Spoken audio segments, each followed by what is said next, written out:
Setiap ada awal pasti ada akhir. Allah selalu menciptakan dua sisi, ada siang, ada malam, ada laki-laki, ada wanita, ada sehat, ada sakit. Maka ketika Allah Subhanahu wa taala menciptakan segala sesuatu, pasti di baliknya ada hikmah yang Allah beri kepada kita. Nabi Ayub alaihissalam, beliau Allah uji dengan sangat amat menyedihkan. Ketika itu kehidupannya Nabi Ayub alaihissalam sejahtera, anaknya lucu-lucu, istrinya cantik, masyarakatnya taat, dibangga-banggakan oleh Allah Subhanahu wa taala. Tapi begitu hadir mulia, yang namanya iblis selalu nggak suka dengan orang yang taat kepada Allah. Dibuatlah Nabi Ayub alaihissalam ini hadir mulia dalam kondisi yang sangat memprihatinkan. Maka iblis berkata, wahai Allah, boleh jadi dia taat, karena dia ini sehat. Coba dikasih sakit, Masya Allah, pasti dia nggak taat. Boleh jadi dia taat, wahai Allah, karena dia punya anak yang lucu-lucu. Coba anaknya mati semuanya, pasti dia nggak taat. Boleh jadi dia ini taat kepada Engkau, wahai Allah, dia punya istri, punya masyarakat yang selalu mengagungkan dia, memuliakan dia. Coba istrinya suruh pergi, masyarakatnya suruh ngusir, maka itu pun diizinkan oleh Allah. Coba kamu buat. Akhirnya ditiupkan virus oleh iblis ke tubuh daripada Nabi Ayub AS, sehingga punya penyakit yang amat sangat mengerikan, penyakit kulit yang menggerogoti tubuhnya. Bahkan ada sebagian para ulama tinggal jantung, jenggal hati dan lidahnya saja yang tersisa. Yang lainnya ini semua penuh dengan belatung.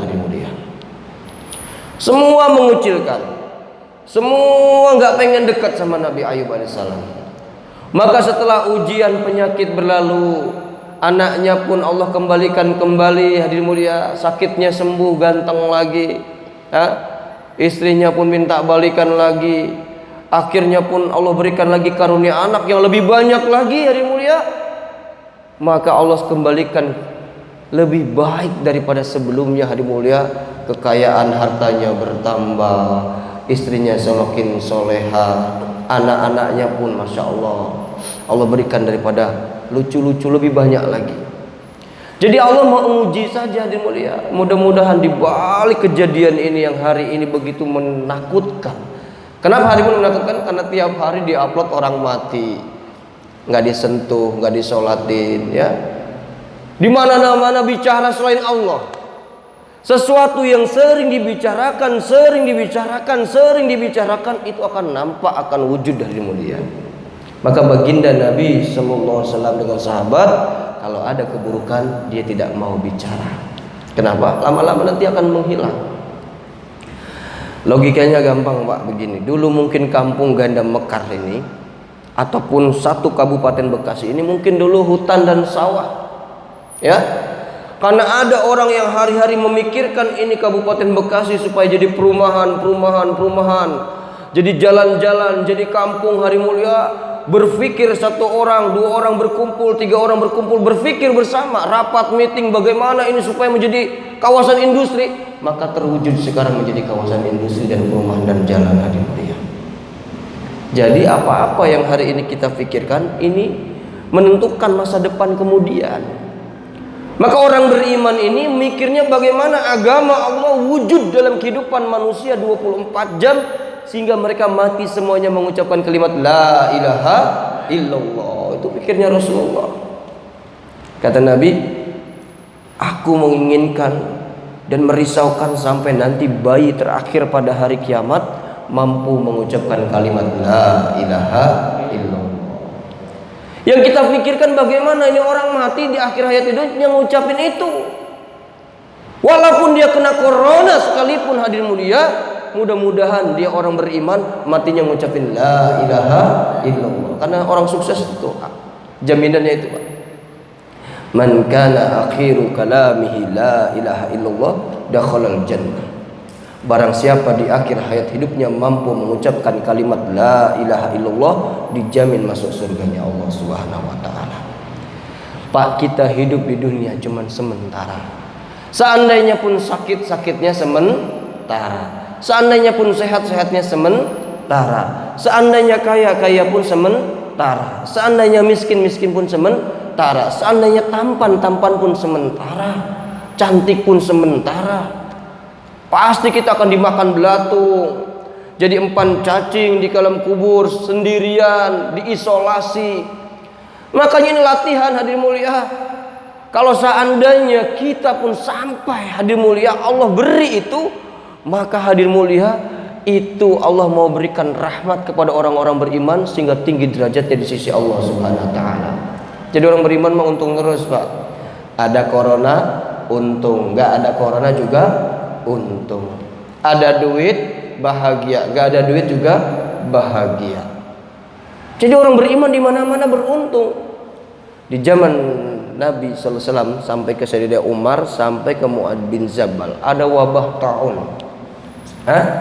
Ada wabah taun. Maka kata Nabi bersabda, kalau seandainya ada wabah penyakit di tempat kamu, jangan kamu lari. Hadapin dengan besar hati. Seandainya kamu matinya mati syahid dari mulia. Maka sampai ada sahabat dia doa satu keluarga. Ini kalau kita jangan diikutin, doanya ekstrim.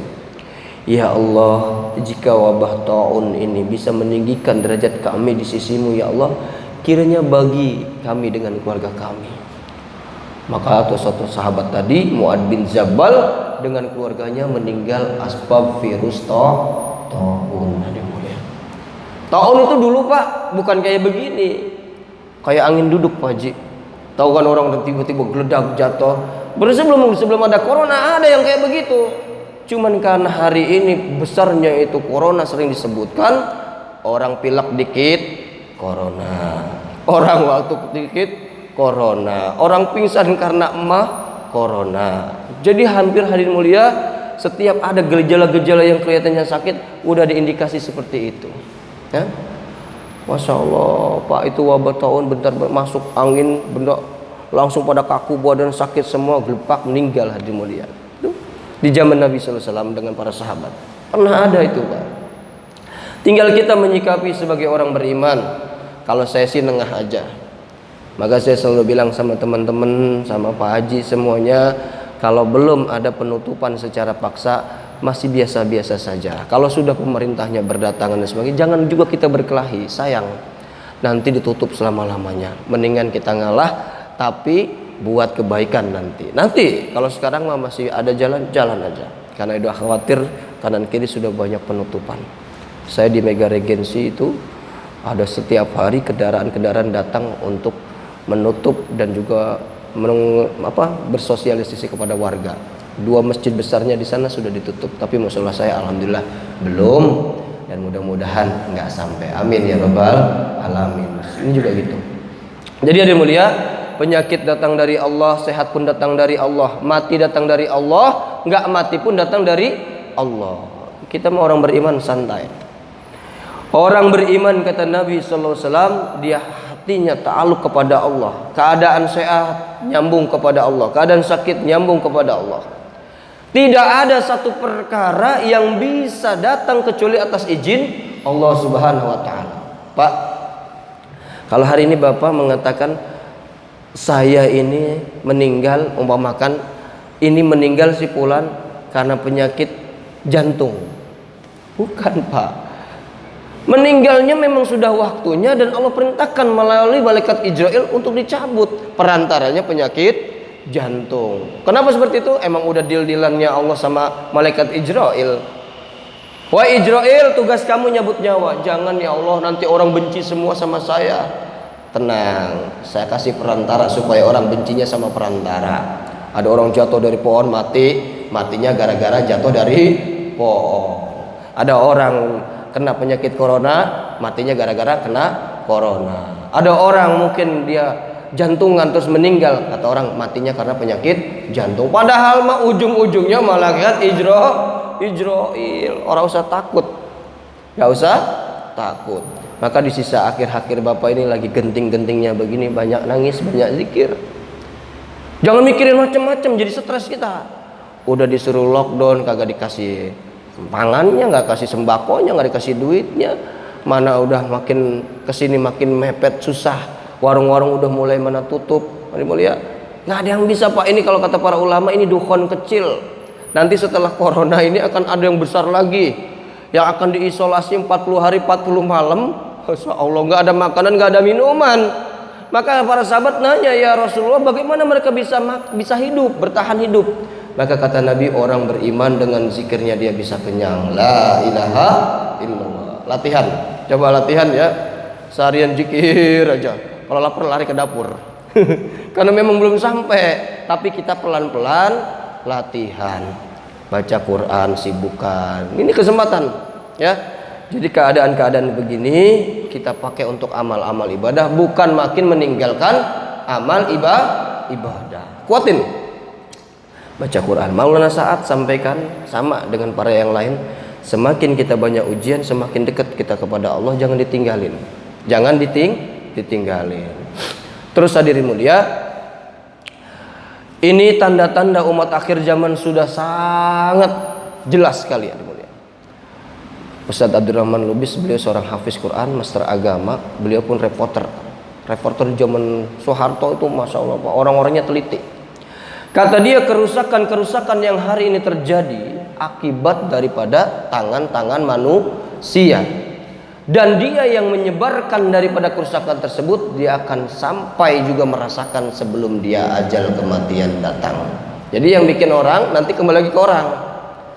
Dan Maulana Sa'ad sampaikan, ketika datangnya daripada kejadian ini, yang pertama ada amal manusia semakin jelek, terus kita harus bertobat, beristighfar, dan juga jangan pernah tinggalkan usaha untuk mengajak kebaikan. Orang lagi sakit, udah sampai namanya positif, Masya Allah, dibangun semangat hidupnya ya. Para dokter-dokter, para teman, bukan makin bikin takut. Apalagi berita-berita yang hari ini menyudutkan Indonesia. Wuhan kedua katanya akan terjadi di Indonesia. Orang makin takut. Jadi buat semangat kebaikan-kebaikan supaya orang ini semangat hidupnya. Insya Allah ya. Dan insya Allah saya minta doa. Masya Allah, saya ini orang paling bandel. Orang lagi disuruh di rumah, saya keluar. Nah ini pun insya Allah akan terbentuk nanti dari Kabupaten Bekasi satu rombongan yang akan berdakwah ke Papua, kalau nggak ke Fak-Fak, ke Nabire. Termasuk saya nanti akan berangkat di tanggal 10 April. Mungkin saya minta doanya, Masya Allah. Karena kenapa Pak dipilih Papua? Bayangin Pak, secara akal logika. Pernah dengar ada Papua di Corona? Jamaah sering dikirim ke Papua sebelum penyakit Corona. Ya Allah Pak, itu orang Papua, jangankan Corona, itu nyamuk-nyamuk malaria nggak nempel di badannya. Orang Indonesia bentar-bentar minum obat antiseptik. Orang-orang Jakarta kalau ke sono minum obat supaya nggak kena malaria. Nah mungkin ada salah satu hikmahnya daripada ini, kita kudu belajar ke sono, nanti Allah berikan kekebalan tubuh kita di sana sehingga nanti bisa dibawa untuk orang-orang Bekasi. Oh ternyata ini loh kita belajar. Seandainya pun sampai di sono nyampe kita kena, kita memang sudah belajar untuk bagaimana pasrah kepada Allah Subhanahu wa Ta'ala. Nah ini Masya Allah, mungkin kalau memang Jumat besok masih ada. Tanggal berapa Jumat besok? Ada yang tahu? Sekarang tanggal berapa? 27. Jumat berarti tanggal 4 atau 5 saya masih ada. Mudah-mudahan saya masih bisa bergerak, masih bisa ada di sini. Dan masjid ini pun masih standby 24 jam. Mungkin Jumat depan akan perpisahan terakhir saya. Dan saya minta doanya kepada bapak-bapak, Masya Allah, mudah-mudahan Miftahul Huda dan sekitarnya Allah jaga dari penyakit-penyakit yang berbahaya. Amin ya Rabbal Alamin. Dan Allah sterilkan, Allah jaga semua ibu-ibunya, bapak-bapaknya, anak-anak mudanya, Allah jaga sehingga penyakit-penyakit yang berbahaya tidak mampir di Miftahul Huda. Dan juga hadirin mulia, insya Allah nanti yang di sini saya ada sedikit hadiah. Itu saya buat dari kemarin. Ada beberapa galon yang sudah ada tertulis namanya, galon 2 liter. Itu untuk orang-orang yang memang sudah saya kenal. Nah, untuk yang mungkin belum saya kenal banget, boleh nanti ada air minumnya yang per botol kecil untuk dibawa pulang atau diminum. Insya Allah ya, minta doanya mudah-mudahan kebentuk ini jemaah bisa berangkat dengan mudah. Karena kondisi hari ini memang semua sama, tinggal kita nangis sama Allah, ya Allah segerakan ya Allah ini berlalu. Semua pasti berlalu, ada turunan pasti ada tanjakan, ada tanjakan pasti ada turunan, ada kesusahan pasti ada kebahagiaan, ada kebahagiaan pasti ada kesusahan. Itu hidup dari dulu begitu, naik turun, belok kanan, belok kiri. Ada belok-belok yang lain? Enggak ada. Jadi kita santai aja. Udah Allah tetapkan sebelum penciptaan langit dan bumi, bahkan 50.000 tahun sudah Allah catat bahwa si fulan begini hidupnya, matinya dalam keadaan begini. Sudah kering tintanya di Lauh Mahfuz. Maka kata Nabi SAW, jangan kamu terlalu khawatir apa yang sudah ditetapkan Allah Subhanahu wa ta'ala. Kalau kata Allah tidak kena walaupun jin dan manusia, iblis sekalipun dan bala tentaranya untuk mencelakakan satu manusia. Kalau kata Allah nggak bisa. La ilaha illallah. Ada orang ingin mengangkat manusia supaya bisa mulia, dikumpulkan jin dan bala tentaranya, bahkan manusia sepenuh bumi untuk menaikkan derajat orang. Kalau kata Allah nggak naik. La ilaha illallah. Harus yakin, Pak. Ini namanya iman. Bapak mati di atas keyakinan itu, kata Nabi, sekecil-kecilnya iman, sebesar biji zarah, sebesar debu, maka Allah akan ganti dengan surga yang luasnya 10 kali lipat dunia. Amin ya Rabbal. Jangan main-main nih Pak keyakinan. Oh, adanya di sini nih. Di sini. Jangan yakin dengan sesuatu bisa menjadi mudorot kalau nggak ada izin Allah Subhanahu wa ta'ala. Kalau kata Allah kun fayakun, jadi. Kalau kata Allah enggak. Jadi orang beriman dari dulu Pak sudah digembleng oleh baginda Nabi SAW 13 tahun sahabat untuk meyakinkan kepada Allah SWT. Nabi Ibrahim dibakar api, hidup gak? 40 hari 40 malam loh. Bahkan di dalam api Allah ciptakan daripada satu batang pohon kayu yang sudah terbakar keluar buah-buahan dari surga, anggurnya segede kepala. Masya Allah. Siti Maryam dikunci 7 lapis mihrabnya, lupa Nabi Zakaria ngasih makan, Allah datangkan makanan dari surga. Umatnya Bani Israel 40 hari tersesat di lembah Tin, Allah datangkan mana dan salwa, anaknya lahir sudah ada pakaian, semakin gede pakaiannya semakin bagus. La ilaha illallah. Ini yakin kita Pak. Mudah-mudahan mati kita di atas keyakinan yang benar. Adapun hari ini sosialisasi pemerintah ya kita taati. Kita taatin. Orang beriman ini santai, gak usah takut dan juga gak usah terlalu panik dan juga gak usah terlalu tegang. Ada pemerintah datang kita ajak ngobrol. Ada apa Pak? Ini dari pemerintahan begini. Oh iya Pak, kita nego sedikit. Ya Pak, besok kita akan sterilin karpetnya. Begitu. Pak, tolong jangan kumpul-kumpul. Begini. Iya, silahkan.